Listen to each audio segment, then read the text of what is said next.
ஈரோடு கிழக்கு தொகுதி இடைத்தேர்தல் பிரச்சாரம் 2013 பிப்ரவரி மாதம். திமுகவுக்கும் எங்களுக்கும் நேரடி சண்டை.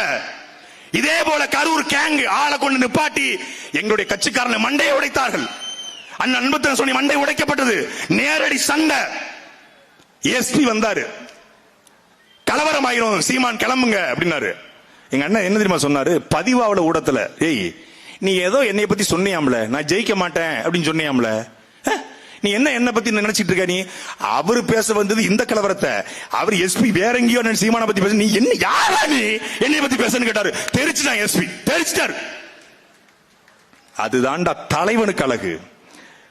என் தம்பி 2017 விக்னேஷ் மரணம் அடைஞ்சான் காவிரி பிரச்சனையில. விக்னேஷ் மரணம் அடைந்து நாடு முழுக்க சீமான் இனவரியை தூண்டுகிறார், கலவரத்தை தூண்டுகிறார், சீமானை கைது செய்யுங்கள் என்று குரல் எழும்புகிறது. ஜெயலலிதா முதலமைச்சர். எந்த ஜெயலலிதா? அம்மா அணிலாயிரம் மாறிடுவோம்மா, அந்த அம்மா. எங்க அண்ணன் அப்படி நிக்கல. ஏண்டா நாங்கள் பேசுவதே இனவரி, எங்களுடைய கூட்டத்தில் ஒருத்தன் இறந்து போனது இனவரியை தூண்டி இறந்துட்டான்னா ஜெயலலிதாவுடைய கைதுக்கு 100 பேர் செத்துருக்கான.